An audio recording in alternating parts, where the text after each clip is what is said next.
103,4 DFM Radio Musik Asli Indonesia. Ya, DFM Mania balik lagi di Inspirasi dan Mandiri, sesi ngopi sehat, ngobrol psikologi dan kesehatan, dan kita sudah terhubung via sambungan Zoom meeting bersama Kak Seta Wicaksana, psikolog, founder and managing director Humanika Consulting.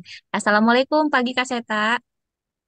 Waalaikumsalam warahmatullahi wabarakatuh. Pagi Kak Nurul, pagi Kak Ilham, dan Pagi. Beli listener. Iya, Kak Seta sehat. Alhamdulillah, alamin. Ya, mudah-mudahan Alhamdulillah. kita semua sehat semuanya ya. Amin. Amin. Ini kan sesuai tema kita nih Kak, catatan 2022 untuk resolusi 2023. Waduh, nggak terasa Betul. 2022-nya udah mau selesai ya. Sekarang udah tanggal Ya, 8, Desember 31. Tinggal berapa hari lagi tuh? Less than sebulan lah pokoknya ya. Ah, Oke, ke pertanyaan nggak pertama terasa. Kak Seta. Mm-mm. Ini terkait dengan resolusi. Apa sih Kak yang dimaksud dengan resolusi menurut pandangan umum dan pandangan psikologi? Silakan Kak Seta. Wih, pertanyaannya udah kayak penguji sidang skripsi, Kak Nurul. Iya, ditanyain satu persatu ya katanya. Iya, Monggo Kak. ya mungkin sebelum sampai ke resolusi kita bicaranya adalah mengevaluasi yang sebelumnya ya Kak ya. Jadi memang contoh ya kayak tadi Oke. saya telat masuk atau mengalami kesulitan masuk, ternyata komputer saya menjelang akhir tahun ini terasa lebih berat, lebih lambat, dan lebih Wah, tidak bisa terandalkan. Berarti kan kira-kira resolusi untuk tahun depan itu apa? Ya kan beresin ganti komputer atau kita ganti komputer. komputer. Nah, itu yang kita sebut dengan namanya resolusi ya. Resolusi adalah ketajaman. Bagaimana kita harus menajamkan, kita fokus ya terhadap apa yang harus kita perbaiki di waktu sebelumnya. Nah, ini yang perlu apa ya, perlu teman-teman jelang-jelang akhir ini memang kita sebelum kita masuk ke start tahun baru, ada baiknya mulai kita membuat yang namanya perencanaan atas evaluasi yang sebelumnya. Ini mungkin saat yang momen yang baik untuk kita melakukan evaluasi sih Kak Nurul gitu kan. Mm-mm. Nah, ini yang apa ya, good or bad gitu kan, baik atau buruk ya kan, happy atau sad ya atau sedih, kemudian Mm-mm. semuanya coba kita evaluasi ya untuk menjadi satu mana yang menjadi kekuatan kita. Sebenarnya kita tuh kuatnya di mana sih? Ternyata kalau kita lagi ada problem, kayaknya kita badak banget ya. Ya akui saja kalau kita kuat. Atau ketika kita ada problem, eh, kok kita gampang banget ya merubah keputusan gitu kan dalam kondisi tertekan tiba-tiba nggak usah deh kita batalin kita cancel. Segampang itukah saya? Oh itu kelemahan saya karena saya nggak kuat ketika sudah punya niat dipanggil sama Kak Ilham, ajak mancing, mancing nila lagi kan gitu kan. Nah itu Mm-mm. langsung bubar saya kan. Kak Seta yuk mancing apa? Mancing nila. Oh ya udah ambil alat pancingnya kita ke empang atau kita carikan. Nah itu berubah padahal harusnya saya doing something yang sudah saya bikin planning ya. Mm-mm. Ternyata saya orang yang mudah misalnya berganti tujuan dan sebagainya. Nah kayak gitu sih Kak, sebenarnya kita harus lihat itu dan mana yang harus kita ke depan. Oh ternyata saya harus mengurangi negatif side saya ya atau hal-hal yang sifatnya tidak tidak apa namanya gampang berubah mungkin saya harus kurangi, saya harus bisa lebih baik lagi. Nah habis itu kan how to-nya, bagaimana caranya kita melakukan itu. Nah ini yang menjadi penting, kadang-kadang kita punya niat tapi how to-nya atau bagaimana caranya itu nggak apa namanya nggak kita tegesin lagi gitu kan. Nah tidak Mm-mm. kita siapkan lagi gitu sih Kak O- Nurul. Oke, Kak Seta. Ini kan pasti Hmm. tiap orang beda lah ya catatan-catatannya selama tahun 2022. Tapi secara umum, yang mana aja sih Kak yang penting yang harus di bold untuk kita jadikan resolusi di tahun depan? Ya jadi catatannya Rocket Atlet ya Kak ya, jadi Rocket Atlet itu udah Mm-mm. catatan baik dan catatan buruk. Ya tadi Mm-mm. saya sampaikan bahwa memang kita yang harus kita perkuat ya catatan baik kita lah. Dan kita kurangi catatan-catatan buruk kita. Nah itu yang kita harus butuh yang namanya jujur ya. Jujurlah pada bukan padaku ya. Ya mana jujurlah padaku gitu kan. Artinya jujurlah pada diri sendiri. Jadi apa sih yang membuat akhirnya kita tahun ini ya kan tercapai nggak sih apa yang kita inginkan? Kak Nurul misalnya, tercapai nggak apa yang Kak Nurul inginkan lulus kuliah gitu kan? Mm-mm. Tercapai nggak Kak? Tercapai. Alhamdulillah tercapai. Nah, itu tepat apa mundur kan Nurul? Alhamdulillah tepat. Nah, tepat. Nah, oke, sekarang kan itu kan baik ya. Sekarang apa? Berarti kalau saya punya modalitas ketepatan lulus ya, lulus kuliah, terus kemudian cepat nggak? Ternyata Kak Nurul juga cepat juga ada di DFM gitu kan saat ini. Jadi setelah lulus cepat ya kan. Dan kemudian apalagi resolusi yang misalnya kita modalitas kita bahwa ternyata kita bisa tepat waktu, bisa cepat dapat pekerjaan. Nah, apa yang membuat itu menjadi modalitas kita untuk lebih menggenjot lagi target kita di tahun 2023. Oke, terima kasih Kak Seta. Oke, Kak Seta. Ini terkait dengan resolusi 2023 nih. Biasanya Kak, Iya, nih dalam mencapai harapan ada kalanya gagal. Apa yang dilakukan jika ada kegagalan ini nih, Kak? iya. Jadi kita coba melihat konsep gagal itu ya. Jadi Ya, memang berhasil gagal itu satu hal yang nggak bisa dipisahkan dalam kehidupan. Jadi kalau udah kita ada konsekuensi kita kita melakukan segala sesuatu itu ada konsekuensi ya. ya. Bisa berhasil, bisa gagal.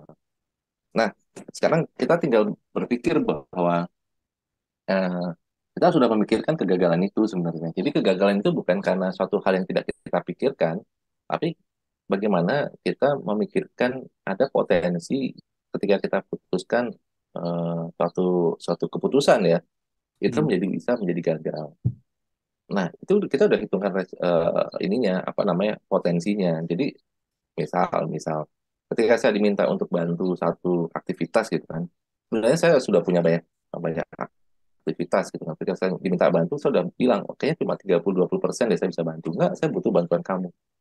Ya, Dan masih dipaksa gitu kan. Oh ya sudah kalau gitu. Tapi kembali lagi saya sampaikan saya punya waktu atau hanya bisa ya nggak bisa lebih dari 20 atau 10%. Kayaknya berat banget gitu kan waktunya. Nah, tapi udah gitu. Ternyata benar ketika sudah sampai ke sini, ternyata memang kita nggak bisa kontribusi kan, karena memang aktivitas kita tempat lain yang begitu menyita waktu kita sebenarnya. Nah, artinya ada resiko gagal dan kemudian kita tahu bahwa kita mengevaluasi kita gagal nih. So, apa yang harus kita lakukan ya? Kita being gentle untuk mengatakan bahwa I'm failed gitu kan. Benar kan? Yang saya sampaikan saya cuma bisa berkontribusi cuma 10%. Dan itu sangat tidak memuaskan bagi saya karena ya. terlalu sedikit dan mungkin ada baiknya saya mengundurkan diri gitu kan. Eh, daripada saya menjadi beban bagi teman-teman lain yang ingin berproduktif yang lebih banyak, ternyata saya tidak bisa kontribusi yang lebih banyak. Nah, itu kita harus bisa bisa menerima itu dan harus bisa berani mengatakan itu gitu kan. Dan itu yang harus kita perbaiki bahwa next kalau saya ada kesempatan seperti ini saya harusnya tidak mengatakan, bahkan saya harusnya insist udah jelas keberhasilan saya cuma 10%. Harusnya saya nggak terima karena mungkin ada rasa nggak enak dan sebagainya. Mungkin kelemahan diri saya sendiri ya mungkin ada perasaan nggak enak ya pada yang menawarkan itu. Dan yang kedua saya ya ingin membantu ingin membantu tapi tenaga saya pun juga kurang, saya nggak bisa mengukur diri gitu loh karena ingin ngebantu tapi tenaga saya sendiri kurang gitu loh untuk membantunya. Jadi nggak mengukur diri juga, ya, udah nggak enak kan nggak mengukur diri dan akhirnya eh, rasa nggak enak itu terjadi pada saat kondisinya lagi down semuanya dan kita nggak bisa support banyak pada saat mereka lagi down. Itu sih Mas Ilham evaluasi si saya di catatan di akhir tahun ini kayak gitu. Seta, kita lanjut lagi nih pertanyaannya. Oke. Ini terkait dengan menyusun resolusi 2023. Apakah perlu kemudian dicatat, Kak? Karena kan ada juga tuh orang yang kayak, ya udahlah, let it flow, biarin aja gitu. Apa yang terjadi, terjadi aja gitu. Apakah perlu kita untuk mencatat gitu, Kak Seta? Silakan, Kak. Iya, jadi masalah ini preferensi orang ya. Masing-masing Mm-mm. orang punya preferensi atau punya kepribadian. Kalau dalam ilmu psikologi itu ada kepribadian. Mungkin sedikit mengulas ya tentang MBTI ya. MBTI itu Myers-Briggs Inventory Test ya. Tes inventory. Jadi itu terkait dengan ada namanya mungkin Kak Nurul, Kak Ilham itu kenal yang namanya extrovert, introvert ya kan. Iya. Ya, oke. Terus kemudian kenal yang nanti di MBTI itu selain extrovert introvert itu ada apa namanya? intuitive sensing ya, kemudian ada thinking, feeling, dan judging dan perceiving. Nah, nanti kita lihat nih, kita tipe yang mana ya dari situ. Ya, actually misalnya kalau bicara introvert dan extrovert kan orang selalu bicaranya salah nih. Kalau kita melihatnya, oh kalau orang extrovert temennya banyak gitu kan, kayak Kak Nurul. Orang introvert mungkin kayak Kak Ilham gitu kan. Padahal nggak gitu juga gitu kan. Sebenarnya bukan masalah teman yang banyak, tapi sebenarnya laptop saya butuh recharge ini. Jadi sambil nge-recharge laptop saya ya Kak ya. Boleh, silakan Kak Seta. Jadi sama kayak tadi ya, extrovert introvert itu adalah bagaimana energi itu didapatkan. Jadi kalau laptop Hmm, itu energi yang didapatkan dengan ngecharge. Nah, kalau kita bicara manusia itu ada yang via eksternal, ada via internal ngecharge-nya. ya, Nah, orang-orang seperti misalnya kalau Kak Nurul, sebutkan aja aktivitas yang Kak Nurul pilih ya ketika suatu hari itu sehari sebelumnya itu capek. Ya kan? Itu aktivitas ketika besoknya tuh libur, apa aktivitas yang most wanted yang Kak Nurul inginkan gitu. Satu istirahat. hari istirahat. Oke. Itu sampai seberapa lama Kak? Full day atau seperti apa istirahatnya itu? Istirahatnya kayak biasanya sih full di kosan, tapi bukan berarti tidur. Bisa jadi scrolling, ngobrol sama Oke. teman, kayak gitu Kak Seta.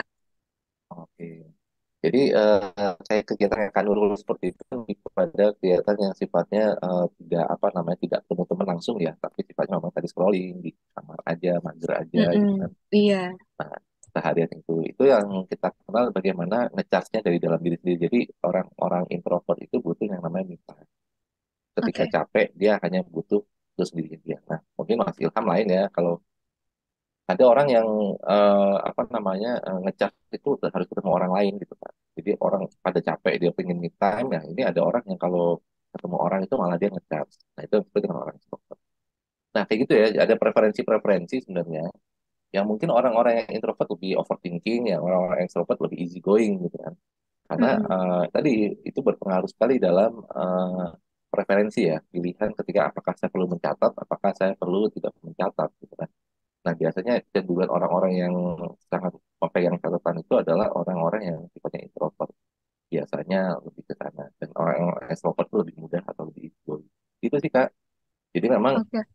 tidak ada yang salah, tidak ada yang benar. Itu bagaimana kita bisa tadi apapun yang kita lakukan harusnya bisa mericharge energi kita. Jadi jangan sampai oh harus kita catat akhirnya jadi beban buat kita. Gitu, Kak.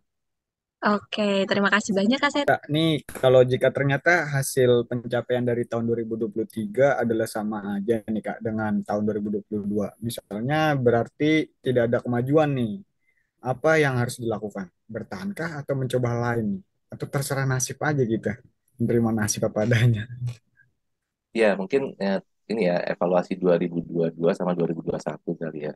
Ternyata apa yang kita sampai di 2022 itu hal sama lah dengan 2021. Tidak ada peningkatan. Bahkan ada penurunan. Ya, contoh contoh ya kayak di saya kan dulu 2021 itu berhasil menulis 8 buku ya di satu tahun ya. Nah, pada tahun 2022 ini saya hanya bisa mengeluarkan 2 buku. Artinya jelek banget dibandingkan tahun 2021 ini. Ya. Jadi menulis buku ya. So, Ya, bagaimana dengan 2023? Ya, pastinya saya eh, akan berpikir supaya memperbaiki kinerja saya di penulisan buku, gitu kan. Artinya saya akan memperbaiki harusnya kembali ke 8 atau bisa lebih dari 8, gitu kan. Berarti saya harus meningkatkan jadi 10 penulisan buku. Berarti harus dari sekarang saya sudah mikir pertama 8 apa 8 buku yang ke pending tahun ini itu apa saja yang harus saya genjot lagi di tahun depan. Nah, mungkin saya harus sudah bisa make it time yang mencari waktu untuk bisa menyelesaikan itu semua gitu dan harus fokus dan memang nggak mudah Mas Ilham menulis itu butuh butuh apa ya namanya, butuh mindfulness ya butuh ya, kehadiran kita full di itu bisa nulis gitu. Ternyata kalau kita apa namanya sesaat ada kesibukan saat kesibukan sana kesibukan sini akhirnya kita nggak bisa menulis apapun juga. Nah ini yang menjadi tantangan juga sih. Itu Mas Ilham, jadi harusnya lebih baik lagi di tahun 2023. Ini dari Tapi via udah WhatsApp tercapai nih, semua. Kak Seta. Ya, Kak hmm, Seta mau nanya, sebenarnya apa sih yang menyebabkan resolusi itu gagal? Nah, mungkin dari pengalaman ya kali ya udah nyusun rencana di tahun sebelumnya, tahun depannya nggak kesampaian. Itu biasanya kenapa sih Kak Seta? Kok bisa gitu ya, gagal? Padahal udah matang disusunnya. oke. Monggo Kak. Nah, berarti kan susun itu sudah berbasis pada evaluasi ya. Evaluasi Mm-mm. kan kita juga harus melihat apa namanya track record ya. Contoh gini, contoh kembali menulis tadi ya. Menulis di 2021 saya bisa 8 buku yang saya tulis. Tahun 2022 itu cuma 2 buku yang saya tulis. Nah, Mm-mm. kemudian 2023 bagaimana? Nah, saya melihat mengevaluasi kenapa saya nggak targetnya harusnya di 2022 ini adalah 10 buku. Better lebih 2 dibandingkan tahun lalu. Cuma kenapa kok malah jadinya keluarnya cuma 2, 8-nya malah nggak bisa gitu kan. Iya. Mungkin lebih kepada tahun 2021 itu saya punya waktu yang cukup ya karena pandemik dan sebagainya banyak aktivitas yang di rumah sehingga punya cukup waktu untuk mengkreasi itu. Sedangkan di tahun 2022 sudah mulai aktif aktivitasnya di luar dan sudah mulai banyak. Nah, itu akhirnya menghambat saya menulis buku 2022 ini. Nah, ketika 2023 saya harus apakah saya mau ngoyo gitu kan harus jadi hasilnya 10 buku atau 12 buku. Iya. Anggap aja saya punya PR tahun lalu dan plus sama tahun depan jadi saya tingkatkan jadi 10 tambah 2 12 buku gitu kan misalnya. Mm-mm. Tapi kalau dengan kesibukan waktu yang tidak bisa kita change, kita ubah. Tadi saya sampaikan ke Mas Ilham, nulis buku itu juga nggak mudah, harus butuh kehadiran kita full ya, untuk bisa nulis waktu dan sebagainya.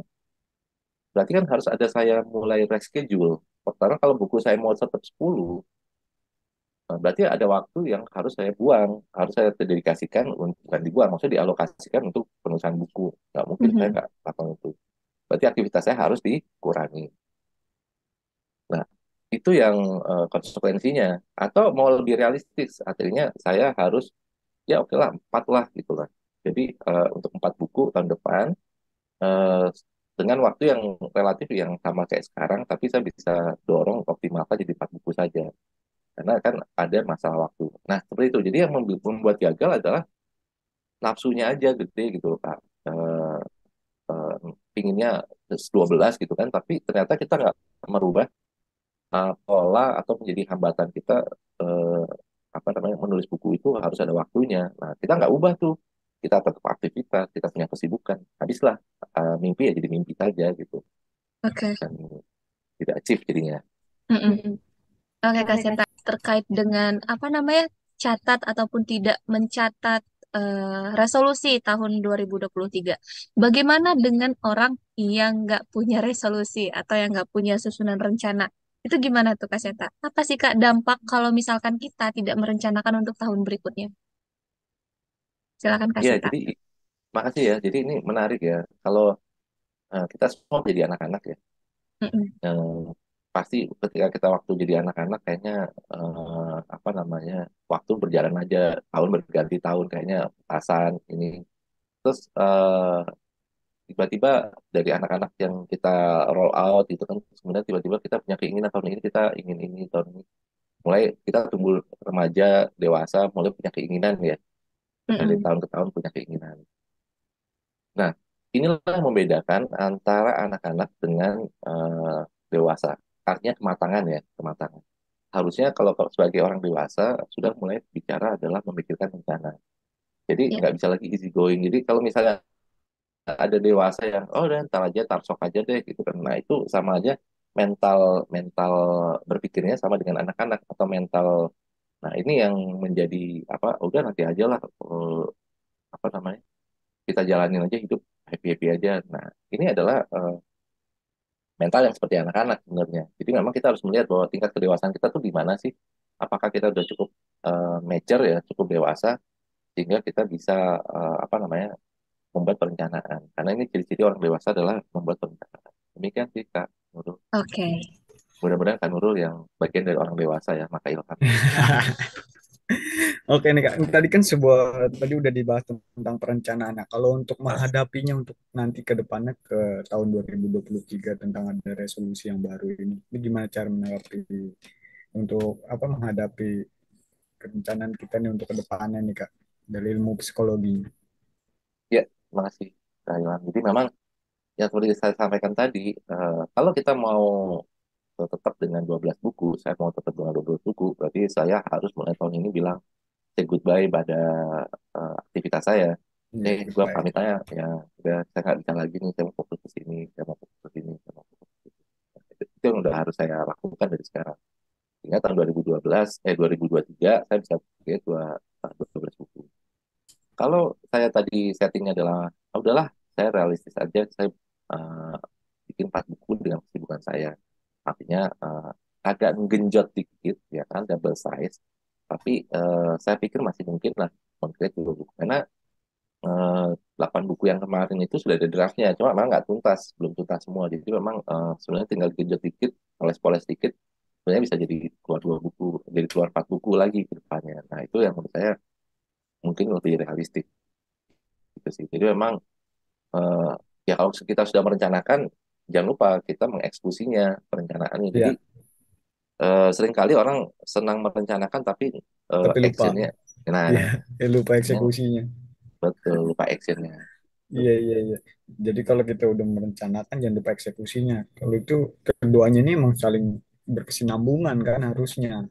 Iya. Betul Nih Kak. Kak, nih untuk pertanyaan terakhir nih Kak nih. Kira-kira Hmm. ada nggak sih tips-tips untuk tips-tips positifnya atau mungkin saran-saran untuk kita semua dan juga DV Mania nih menjelang tahun 2023 untuk kedepannya nih Kak? Iya, terima kasih DFM Mania. Ini saya sih berharap tadi ada DFM Mania yang bisa sharing juga ya, apa yang menjadi Hmm. catatannya di tahun 2020 dan apa menjadi resultnya di 2023. Nggak terasa kita di tanggal 8 ya kan, nggak Iya, terasa lagi. Ini aja udah, saya sampai tanggal 8 aja nggak terasa banget. Kayaknya baru kemarin masuk di bulan Desember gitu kan. iya. Ya, jadi Hari cepat. catat betul. Jadi beberapa tipsnya adalah lakukan evaluasi dengan jujur ya terhadap diri sendiri. Kemudian yang kedua, hargai waktu. Dengan konteksnya adalah ketika kita diberikan kesempatan untuk buka mata di pagi hari dengan azan subuh dan kita bisa menjalankan sholat subuh sebagai yang muslim, ya rasa bersyukur itu harus ada, dan bahwa rasa bersyukur itu jadi modal, apa namanya, modal energi positif ya, energi positif yang kita bisa gunakan untuk kita lakukan perbaikan bagi diri kita. Yang ketiga, apapun perbaikan bagi diri kita itu harus bisa dirasakan manfaatnya oleh orang lain. Jadi jadilah diri yang makin bermanfaat ya bagi sesama. Ya kita bisa, apa namanya, kontribusi, kontributor, bisa berkontribusi nyata Iya. kepada orang-orang sekitar kita. Ya, 3 hal itu sih yang menurut saya menjadi penting yang harus kita lakukan agar kita bisa menjadi lebih baik lagi di masa-masa yang akan datang, di waktu-waktu yang akan datang. Gitu, Terima Mas kasih Ilham dan banyak Kano. Kak Seta. Oke, Kak Seta. Sama-sama. Tadi yang pertama evaluasi jujur, kemudian bersyukur, terus lakukan perbaikan yang bermanfaat. Ya, Kak Seta ya. Betul, betul, betul. Oke, Kak Seta Wicasana, psikolog dan founder Managing Director Humanika Consulting. Juga untuk DV Mania semuanya, terima kasih banyak. Nih, Kak Seta sudah berkenan meluangkan waktunya untuk berbagi ilmu di talk show Inspirasi dan Mandiri sesi Ngopi Sehat, Ngobrol Psikologi dan Kesehatan. Waktunya udah nggak Sama. terasa nih, Kak Seta. Udah deket jam 10 soalnya. Iya, betul sekali, nggak terasa Terima waktunya. kasih banyak, Kak Seta ya. Ya, sama-sama, Sehat, Kak sehat selalu, Kak Nurul. Seta. Ya, Mas Ilham. Izin pamit ya. Iya. Sukses semuanya. Silakan Kak Assalamualaikum. Seta. Waalaikumsalam Waalaikumsalam. warahmatullah. Ya untuk DV-mannya terima kasih banyak juga yang sudah menyimak. Itu saja untuk ngopi sehat hari ini. Kita ketemu lagi besok untuk tema yang berbeda, tema yang lainnya. Wassalamualaikum warahmatullahi wabarakatuh.